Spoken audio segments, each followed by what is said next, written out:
All right, everyone. Welcome back to the hockeyprospect.com YouTube channel and our podcast, Scouting Session, episode number 6. I'm joined again by Brad Allen. Hey, Brad, how's it going? Hey, Jérôme, doing well. How about yourself? Good. Today's episode, we're going to talk about 5 draft-eligible prospects that are playing currently in the OHL, USHL, and 2 prospects out of Russia. And just before we get going here, just a reminder to everyone, if you like what we do here, we do a bit more content on hockeyprospect.com. We got the Insiders membership. So I start doing a bit more audio on the website for this membership. So last week I talked about Justin Carbonneau and Vaclav Nestrasil. This week, as we're recording, it's not up yet on the website, but when you see the podcast, it should be up. I talk about Andres Straka and Louis-Antoine Deneau from the Quebec Rempart.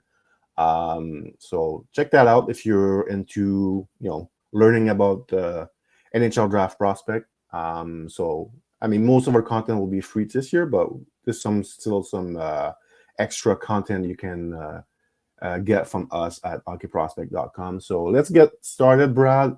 Porter Martone is our number 1 player we're going to talk about today from the, I was going to say Mississauga, from the Brampton Steelheads. Again, your first impression of Martone, a bit like Roger McQueen that we talked about last week. This is a player we've seen for 2 years now. It's his third OHL season. So, early impression of his season so far. Yeah, well, as you mentioned, U18s, I thought he was pretty good there, acclimated quickly. Smart players adapt fast. That's what he was doing. So he's carried that over this season. Looks quicker to me. I would say that's the first thing that's noticeable is launch fluidity. When he's getting off his center line, he's a little faster out of the gate, which is critical for him because, as you know, skating is not his strength. He reminds me, if you give me a stylistic comp, like I've seen a couple of, we talked about this off air, Jerome, but like Corey Perry, we've seen his comps, Matthew Tkachuk's another, like he's not that style player. I don't know. For us, it just doesn't, like Matthew Tkachuk's like one of the most, he's just a ball of chaos. Like he's just going to get under everybody's skin. And he's going to drive you crazy. He's going to force you to make stupid mistakes, cause penalties. That's his play. Porter Martone will finish his checks, and he certainly has some grit and effort level to him, but it's not the same psychological profile as like a Corey Perry or a Matthew Tkachuk or a Brad Marchand. In terms of skill set, he's a dual threat. He has phenomenal shot quality. The shot quality really matters because he's not very fast, which means he's going to have to shoot from distance more often than some of these other prospects we're going to be talking about over the coming months. The other aspect that I found fascinating about Jerome is the stick length, which we talked about. He's like the opposite of Capo Kakko. Kakko had like the shortest stick we've ever seen as a prospect. This kid's stick length is really, really long. So there is obviously been some benefits to that. One is all of these prospects are trying to shoot like Connor Bedard and Matthew Tkachuk. So if you have increased stick length and you know how to do a lateral drag into a wrist shot around a triangle, it makes it very difficult for goalies to be able to pick up on the release point.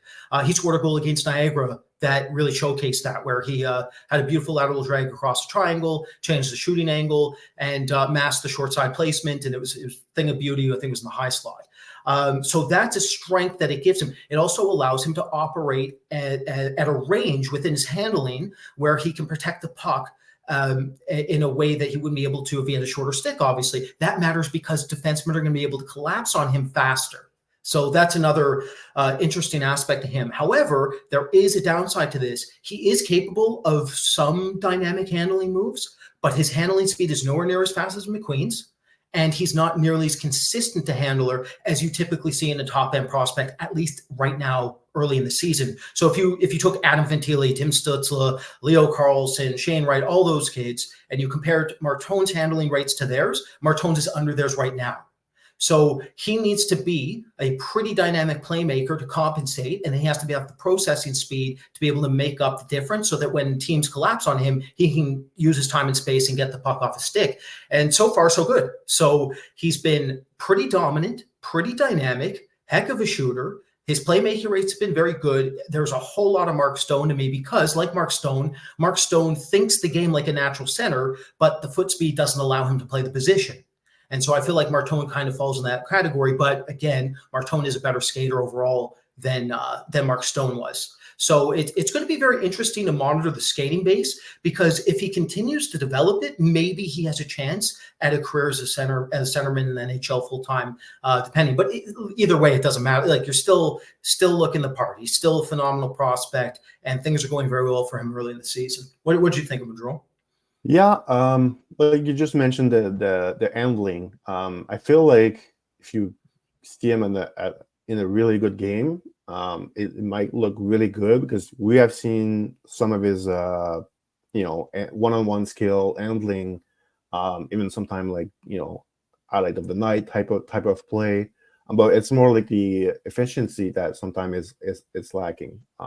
So you might see some really high-end play come from him, but sometimes there's going to be some misplay by him, because the handling is not high hand, like you mentioned, as Roger McQueen, Tim Stützle, other high end prospect that we have scouted in the past years. One thing I want to mention, that this kid is not afraid of trying things on the ice. Like, you can see he's really trying to expand some of his skill set. A bit similar to what Logan Cooley did in the second half of his draft year, where I couldn't stand watching him in that second half of the year, because he was trying all kind of like moves that he didn't really try before. So sometimes as a scout, you have to breathe and relax and realize, like, some players will try different things to see what works, what doesn't work for them, how much can they, because they all have like skill coach working with them with the teams, but also in the off season they have a skill coach working with them, and those skill coach want them to try this. So I see that from our tone at times. Sometimes it's just like, what are you even doing out there? Like, sometime like I remember I just watched a game against London, and he tried so many different things in that game. At some point he was alone in front of the net. Instead of like taking a normal shot on net, he's alone with the goalie. He tried like put the puck between his skates, and and then there's another sequence where he's behind the net. He has a guy in front of a teammate in front of the net, and he tried to lob the puck on top of the net just to get him to pass. A bit similar to what who was this? Trevor Zegras? Yeah. Trevor Zegras tried that too with yeah. So sometimes it can be frustrating when you're watching him, but going back to Logan Cooley, he doesn't do that anymore. So he figure out what works for him, what he can do, what he can't do. So that's one thing I noticed with Martone, that he's really not afraid to try fancy moves with the puck. Like, I've seen him score some really ridiculous highlight reel goal last year, and not many players are willing to try those type of moves. Sometimes one-on-one against a defenseman, sometimes one-on-one against a goalie. So it takes a lot of guts. Because if you miss, you do look like a bit of an idiot out there. So very interesting player, and obviously I agree with you about the player comps. Didn't really. I heard of the Corey Perry, Matthew Tkachuk comps for him, but I never saw it. So I was like, hey, maybe I just didn't see it. Maybe the games I've watched, he didn't do it, but now there's a lot of viewings over the last 3 years, and I just never saw that. So I think the Mark Stone one is a pretty good one. We'll see if that one sticks all year long, but so far I think it's a good one, and obviously we're a huge Mark Stone fan at Hockey Prospect. I think we use his name in the Black Book every year to. There's always one. There's always one Mark Stone.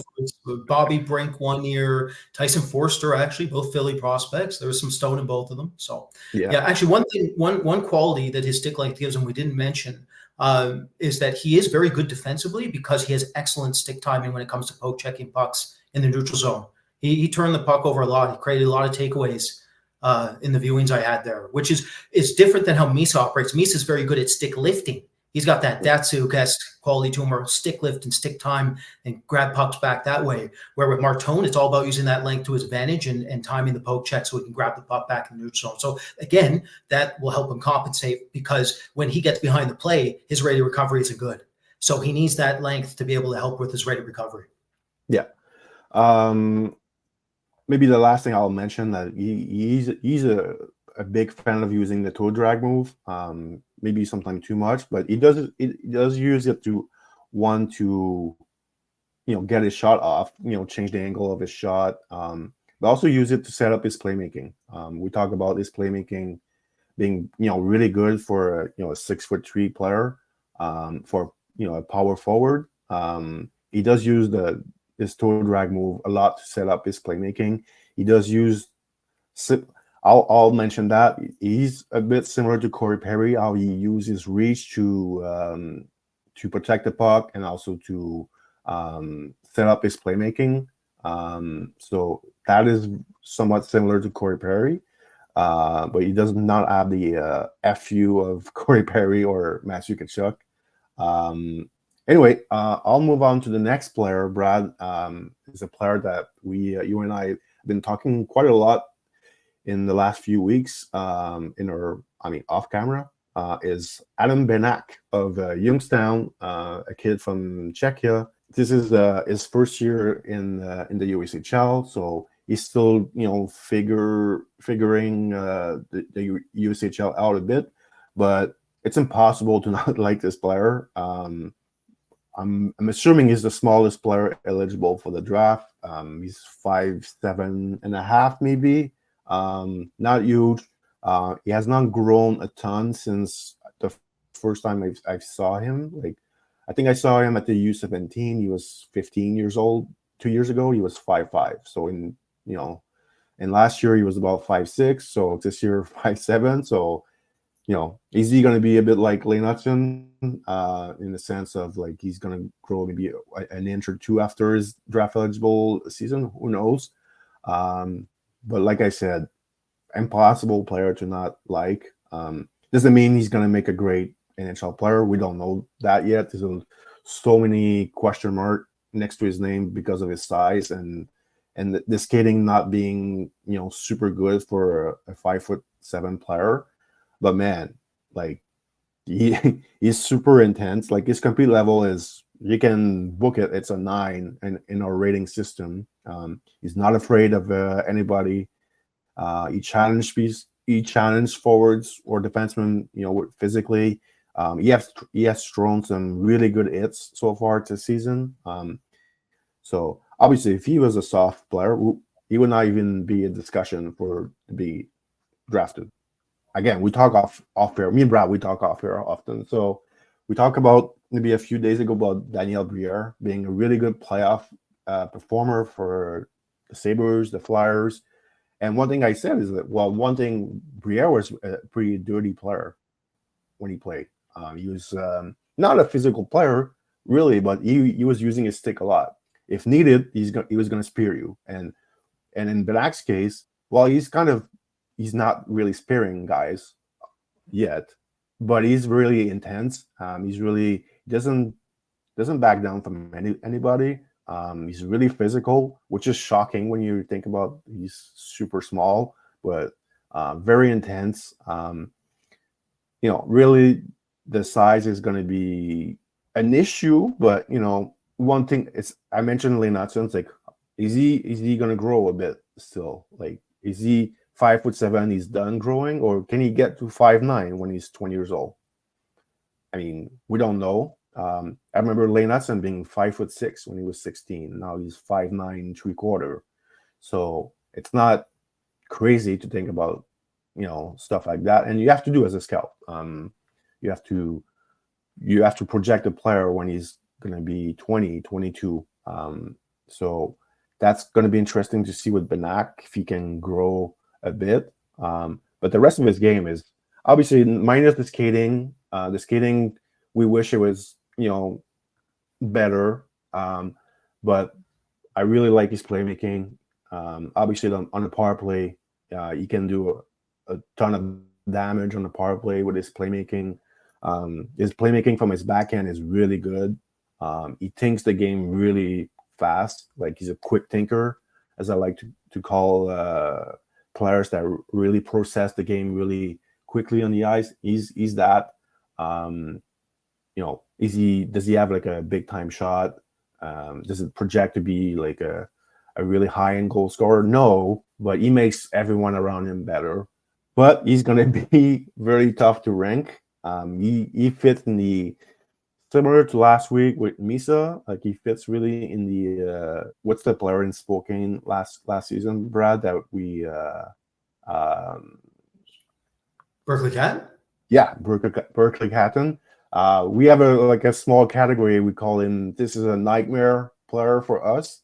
And then Benak fits in that. Not that we don't like them. It's for different reasons. So for Misa last week was like the public perception versus what we see. In Benak's case, it's tough to rank guys like him. If you rank him too high and he does not like deliver, you look like an idiot for ranking a really small player really high. And if you rank him too low and then he becomes, a pretty good NHL player, you look like an idiot for ranking him too low. So it's almost like a no-win situation for scouts with those nightmare players. So Brad, what's your thoughts on Adam Benak? Well, your point that you initially made is like, when you see a player like this, we have to weight the psychological profile at an insane level. Like, once you see the talent, the next step is, what's the psychological makeup of the player, and will that hold at the NHL level? So you mentioned Briere. That's a great example. Marty St. Louis, Theo Fleury. You need that blend in order to make it at that size. And he is nasty. This kid is a little Czech terrier. He is all over bigger players, nipping at him, cross-checking him, being dirty with him, driving him crazy. That's exactly what he has to do. So that's the check mark. That's step one. And I'll be honest, I wish he didn't have it, because then we don't have to worry. But he does have it. So it really makes us have to dive deep here and figure out what we're dealing with. The other aspect of this kid is, when you see somebody this size, they have to be very inside driven. They have to be willing to go to the heavy traffic areas, and they have to be able to be willing to take hits to make plays and sacrifice their frame. I bring up the sacrifice of their frame because we're starting to notice a trend here with Frank Nazar, Zach Benson, Tyler Johnson, the list goes on and on, of smaller, Victor Arvidsson. Once they get hurt badly, their rate of recovery for their NHL careers, like Tyler Johnson was never the same after his excellent year in Tampa. He had 2 major injuries, never the same player again. Victor Arvidsson's never been the same since his last major injury in Nashville. Zach Benson has had multiple major injuries. It's the only reason we left him outside of our top 10. And there was still internal dispute about exactly what we should do, because we love the player so much. Frank Nazar, I literally wrote in my quote, be wary of the injury risk, because he would keep his head down in open ice, and he thought he was invincible, like most kids do when you're that age. I used to think I was invincible. Now I got an L2 herniated, everything's torn in my body. But at that age, you don't know, right? So the thing with Benak is, you're looking at a player that is, the probability is that much lower because he's 5'7", but then the chances of him actually having an extended NHL career with how he has to play, because his skating base isn't great. This ain't Johnny Hockey, okay? This isn't a situation where, Gaudreau's edge work, for instance, allowed him to evade coverage masterfully. Andrei Kuzmenko, not that fast in open ice, but his edge work is magnificent. He knows how to time that edge work to slip coverage, slip hits. But next, edge work and mechanics are behind them at the same age. I saw Andrei Kuzmenko in his draft year. I actually had him with the scouting school. And he's a very similar skater to who he is now. And I bring that up because Benak's issues are not actually that correctable. So the thing with, I'm sure some of you listening to this are saying, well, the thing with skating is, isn't it correctable? And the answer to that is, it depends on the mechanic. And what you generally see is the mechanics don't actually switch that much, because a player's hip line and posture is not going to change. Their hip girdle is their hip girdle. Right? It is what it is. What you do to compensate is get more powerful, so you have that fast twitch that can compensate for the posture, for 90-degree parallel to the floor. If you can't keep your quad in a straight line 90 degrees to the ice surface, so that you have a deep stretch and stride length as a result in open ice, you need to be able to power to compensate for that. And Benak doesn't have that. Benak is posturally not efficient. And it's very unlikely he ever will be, because what you do is you take like a player, say Tage Thompson, Elmer Soderblom, Dmitry Voronkov, much bigger, thicker players. Typically, their coordination takes longer for them to catch up. You got to see 3-4 years of development to actually know where the skating is going to end up mechanically. For a player of Benak's size at 5'7", what you see is what you get typically. Right? That's the difference. That's why you have to be much more careful when it comes to evaluating the skating mechanics in smaller players relative to bigger players. So he is at a massive disadvantage, but he does have the will and he does have the mindset, and he is smart enough in some degrees. As Jerome mentioned, the playmaking. Like this is a player who has eyes in the back of his head. He understands how to play the slow game. He has tempo control. He sees trailing options, backdoor options. He knows how to get pucks slip through coverage. So he has that. But he falls into, and remember, Jerome, we talked about this when we were watching together. There's a bit of Ruslan Shimnikov. Yeah. That there's a bit of Shimnikov, and that Ruslan's issue was that he was dynamic with the puck and holding it, and his edge work was really slippery, but he was just so darn small. And when he came to inside coverage at the AHL level, it would be on and off and inconsistent.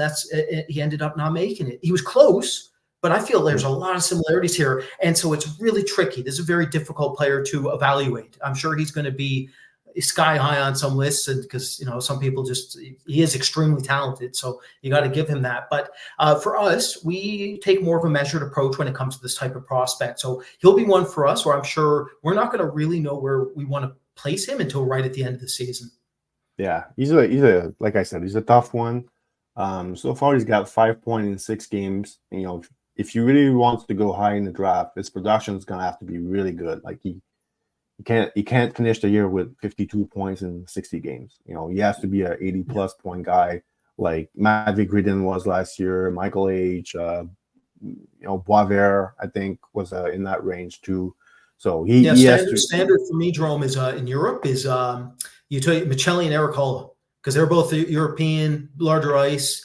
Right, Czech Finland systems they're not completely incompatible by any stretch. And Eric Holla put up, I think, like close to 80, and Michelli something like that as well. I think so we need that for sure, at least that. Yeah, and obviously we're gonna see him in different international tournament this season. Probably the U20 in Ottawa, and probably the U18 at the end of the year. So there's gonna be a lot of Benak viewings for us this season. I just watched this morning his last 2 games that he played against Cedar Rapids, and the first of the 2 games he was incredible. I was like, oh no, because my first sample of viewings of him I was like, he's one of those small player that probably not gonna make it. But at least that first game against Cedar Rapids, I was like, oh no. Here come a nightmare for us to evaluate and project. So let's see. He has played 6 games this year, so we'll keep watching. Moving on to Jack Ivankovic from Brampton, a goalie, because what will be a scouting sessions podcast without talking about at least one goalie. So Ivankovic obviously was a Canada's starter at the Elinka Gretzky tournament. He did well there. Obviously, Canada was not. I'm not going to say they were a dominant team, but they were never really scared, I think, in that tournament. But he still did well. He's a 5'11", 6-foot goalie. So he's in. Every time we see a goalie with that size, we think of Saros, we think of Dustin Wolf, we think of Devon Levy. I don't know if I was going to put Ivankovic in that same level as those 3 guys, maybe a step below those 3. But an interesting thing, Brad, and I'll let you go here. was, to me, like in my head, you think 5'11" goalie, and you actually watch him in net. He's a lot wider than any, your typical 5'11", 6 feet goalie. So I think that should help him. But I'll let you go, maybe expand on that, because I was a bit surprised how he has a pretty good frame going, even though he's only 5'11", 6 foot. Yeah, well, so he plays in Brampton's system. I almost said Mississauga too, Jerome. I'm not going to get used to it for the whole year. So he has the goalie coach with Ryerson Leanders. One of the biggest difference between Ryerson Leanders and a prospect like Dustin Wolf at the same age, or Devin Levi or Carter George, is that he kept Leanders with a very wide stance. I can't remember the goalie coach's name off the top of my head in Brampton. Or I did it in Brampton right now. But if it's the same one as Leanders, kept him very wide. So he looked a lot bigger than he was, and that's a good thing. That's what you want. He takes up a lot of space in the net. It's one of those things too where he almost never shrinks, even when he's dynamically moving. He's always looking bigger. He has good posture, very good athlete. He's very competitive. I love with these smaller goalies. One thing that seems to separate them is that it's almost like with elite snipers that are smaller. There's like a bravado to him. There's that energy to him. And it's like, it's not something you can put in an analytics model. It's just something that he was in the goalie fight, Brad. He was in the goalie fight. He was in the goalie fight too. I'll be honest with you, I was pretty happy about it. The last goalie fight I saw, well, the last one I saw in person, I think it was Ron Hextall came out of the net and challenged Kirk McLean. So we're going a little back here, but yeah, it's one of those things where you want to see that 100%. If he's willing to drop the gloves and the goalie he went up, wasn't it? I can't remember off the top of my head, but he was bigger than him. Let's put it that way. I think it was 6'2", 6'3". So it's one of those situations where you want to see that. I'm happy to see that. It shows the competitive fire the kid has, and you're right, because that fighting energy he brought there, he just has it like all the time. And that's why he's so consistent, and it's what you absolutely must have at his size. I'm sure some of you, I'm so sorry, Colorado fans. I know it's been a brutal start. Georgiev, when he's playing up to his ability, he carries that confidence. And the second he doesn't have it, well, look what happens, right? It's just everything's going into the net, and it looks very ugly. And the margin for error for these tiny goalies is none. You have no margin for error. Like, it is ridiculous how good and how consistent you have to be. And it starts with the skating. Ivankovic, he's a good skater. I would not call him an elite skater, though, at this size, at this time. There are better skaters than him that we've monitored in the past. He's above Nedeljkovic and Jet Greaves at the same age. And I think, maybe another one would be, how big is Blomqvist? Is Blomqvist 6'1"? Yeah, I think Ivankovic is probably 6 feet. He kind of looks like Blomqvist to me a little bit in some ways, actually. But I know Blomqvist isn't that big either. So, under the big boys. So he's under Saros, under Wolf, Levi for us, but he's very, very promising, very talented. Technically, he's pretty refined. I've seen I saw one public scout writing how he has there's no issues, like there's no mechanical setbacks at all. He's like mechanically flawless, is what I think I wrote. There's so much work to be done when it comes to goaltending in the public sphere. He's not mechanically flawless. He makes some errors, but he's very good. He's very well rounded. His recovery rate is very, very good. He's very consistent. He has moxie, poise, bravado, confidence. He knows how to cut down on angles. He has raw instincts, which I love to see. One thing I love about him, relative to Carter George and Ryerson Leanders at the same age, is that when he needs to break his mechanics in order to make a desperation save, he does. Some goalies, for some reason, it's like they can't get outside their mechanics when they need to. I always reference Spencer Knight. It bothered the heck out of me in his draft year. It still bothers me. Carter George, when it came to shots very in tight to him, he would always stay mechanically tight. And it's like, no, you need to branch out here. You are taking up way too much. You need to get right back out in front of this. You need to explode and do whatever you can to get in front of a puck, and he just won't do it. So I really like that there's a blend here, I guess would be the way to put it. So certainly a goalie that we're going to have to be watching the entire season, and definitely one that I think is going to be drafted. Yeah, and also, it's pretty cool that he plays for Brampton with Martone. So if anybody out in the OHL wants to see some good draft eligible prospect, if Brampton is coming to your town, you can actually watch two really good prospect. I mean, Martone will be a high pick, and Ivankovic probably one of the top goaltenders selected in the draft. So pretty interesting to watch Brampton this year with those two pretty good NHL prospect. Moving on to Russia with Kurban Limatov from Moscow Dynamo, which has probably the best jersey in hockey. Me and Brad really love. Yeah. Limatov, really interesting toolkit for a defenseman. He's listed at 6'4", I believe 190.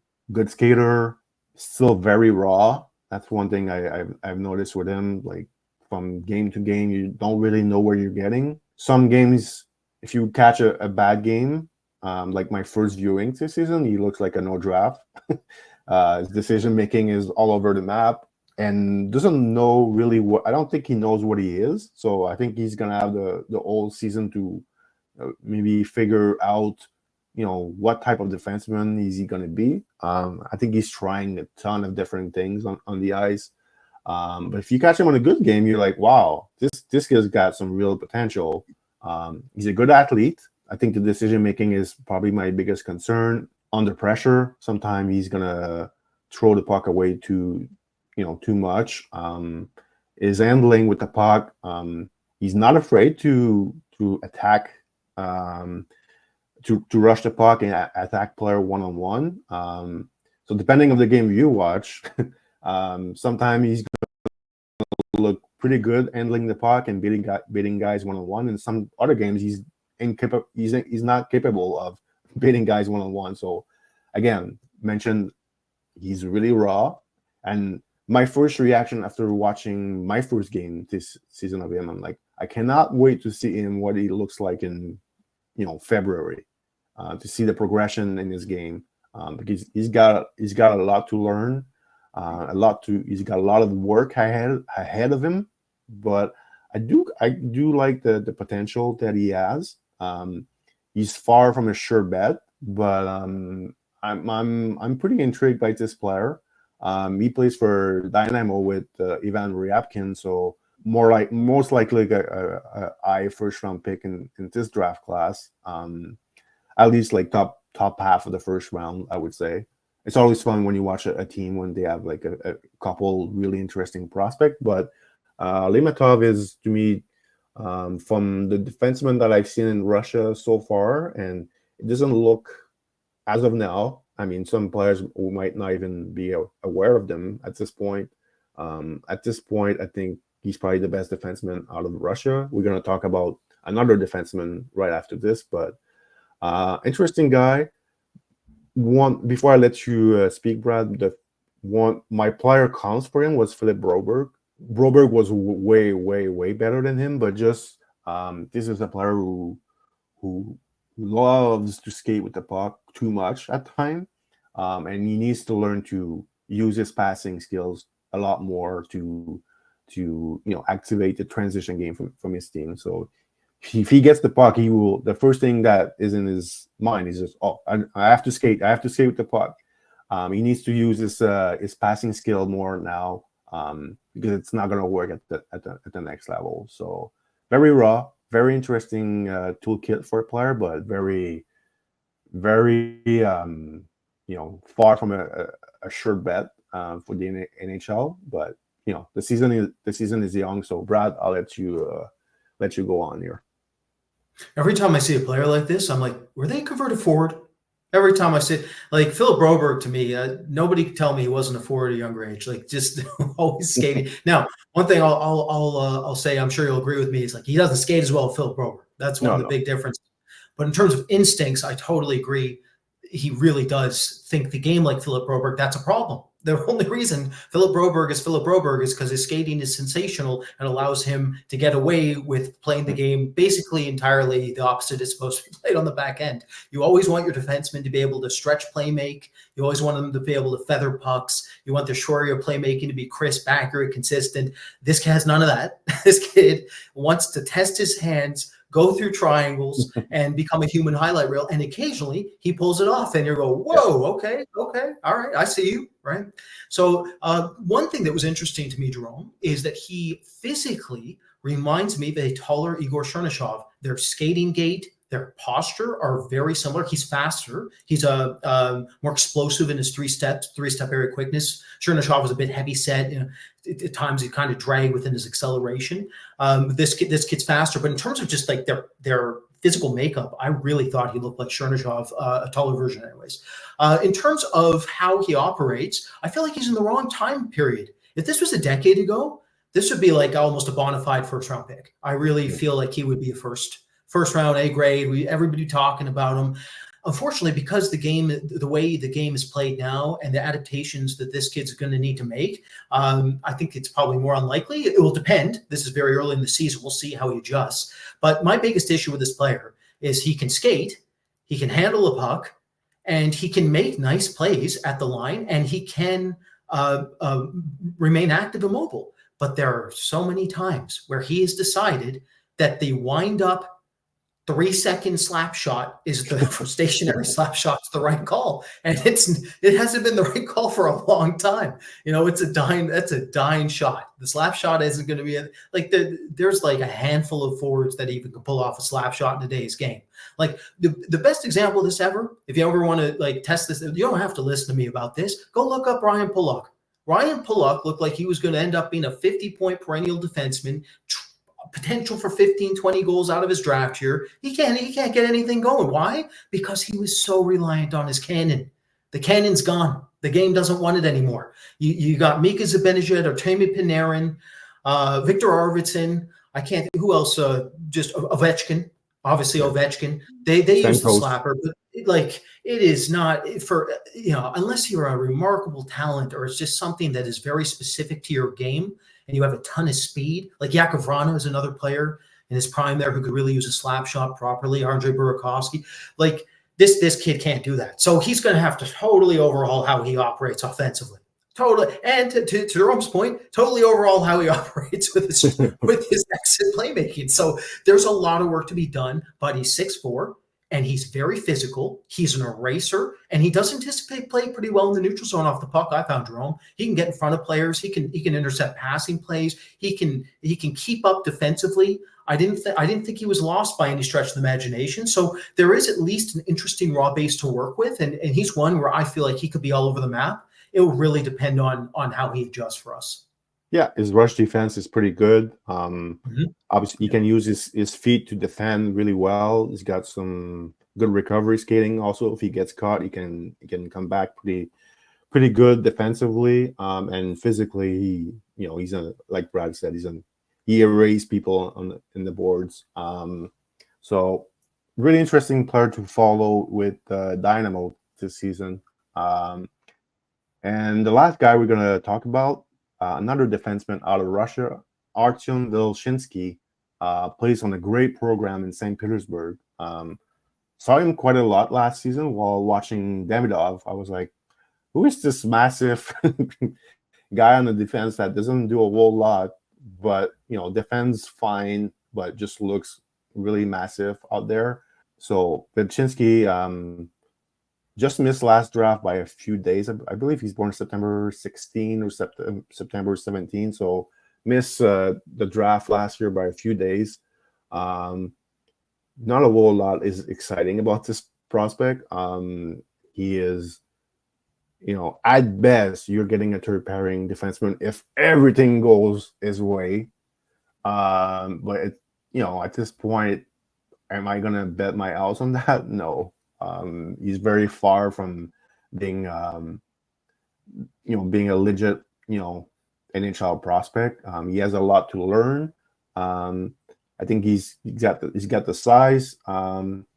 He's not a great skater, but he's I would say a decent skater for his size. Like he's not terrible at it. I think he defends well. He can play physical. Obviously, he uses his frame pretty well. It's just like with the puck, there's not a whole lot happening with him on the ice. You just want him to be okay at moving pucks, and even then, I don't think he hits that. As a scout, it's like, well, what am I looking at here? So like I saw this guy being ranked in first round over the summers, and I was like, maybe I didn't pay enough attention to him last year. I don't know, because I didn't really see it. And while watching him this year, I was like, okay, Limatov has some flaw, but I like the potential a lot more with Limatov than Vilchinsky. And also as an older prospect in the draft, like he's a lot closer to what he's gonna be.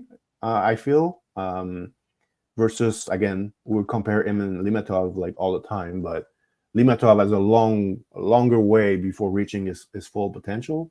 And Vilchinsky, like he's older physically, he looks like pretty mature physically. So I don't know. I don't know what exactly the big deal was with him. I get it. Last few years, there's always been a big Russian D that skies rocket the draft list. 2 years ago was Simishev. Last year was Silyadev's. But so far this season, I don't think it's going to be Vilchinsky. I don't think it's going to be Limatov as well. A lot of work needs to be done with that player, but not someone I'm super excited about. He doesn't really play an exciting game anyway, so he's very. I think if everything goes right, I think I mentioned it to you, Brad, last weekend maybe. Like if everything goes right, he can maybe become like a Douglas Murray type of defenseman in the NHL. But that's very if everything goes right. Because of his, he's massive like Murray was when he played for San Jose and Montreal. But there's a lot of work to be done with that defenseman. So it's going to be interesting to see how he plays this season. But he's not. If people want to watch him play, the St. Petersburg their games are pretty easy to find on YouTube. Like MHL they stream every game on YouTube, but he's not really exciting to watch. So it's not like last season watching Demidov and him on the team. There's no Demidov this year, so it's not a very exciting defenseman to watch or scout. So Brad, what's your I don't think that's a player you knew when I first mentioned it to you. So your first impression of him, well, I saw your text message that you sent me, so I'll let you I'll let you explain to the viewers your first take on him. Well, let me start by saying that for all you young scouts out there that want to be part of his staff, do what Jérôme did to me. Pawn off nothing burgers to the people on your staff so you don't have to watch them. Because, oh my God, I don't know what you like on your burger, Jérôme, but it doesn't seem like it's much. It might be just the buns because this kid's got very little going on. So the way we look at shutdown defensemen, they can actually translate. Okay, you're talking about a very specialized role. You are looking for the Artem Grushnikov style. His nickname for us was the Swarm in his draft season because he had a swarming play style. He would just get right on top of players. He was incredibly advanced even at the age of 16. He was a phenomenal skater. He understood how to use his stick properly. He had excellent stick instincts. He knew how to be physical at the right times. He knew how to positionally switch on a dime. He knew how to cover for his defenseman. He knew how to support. He knew what was happening, is my point. This defenseman does not know what's happening and doesn't have any of the characteristics of a specialized shutdown defenseman, but that's exactly what he needs to be. So what is he? He's a nothing burger. I'll leave it right there. So pretty interesting. The Russian class this year is very opposite of what we've seen in the past, and obviously we have not watched every player so far. So some guys might come out of like nowhere, and we're like, where was this player early on in the year? So we're still finding, new players as we go on. But of the player I know, it's really looking like a weaker class out of Russia because the last few years it's been pretty incredible out of Russia. So I guess one bad year was about to happen at some point. So we'll see if it's actually a bad year. We don't know yet, but it's early. It's early. We'll see. Yeah. So far, it's not looking really awesome out of Russia. So and to be honest, overall in Europe, it doesn't look like a really a strong class. Well, breaks my heart. Yeah, That breaks my heart. That statement hurts me. Heck, to be fair, overall the draft doesn't look like very exciting so far. So not North America, Europe, like we're always missing something. It always picks up. Five Nations tournaments, things like that. It always picks up. There's always an overager or two that emerge as well. I'm sure we'll get going a little bit more. Well, I'm Mr. Pessimist on the staff, so Brad is Mr. Positive. I'm Mr. Pessimist. So anyway, that will do it for this week's scouting sessions. Brad, thanks for keeping company with me here. And we'll be back next week for another episode of Scouting Session. And until then, see you in the rink.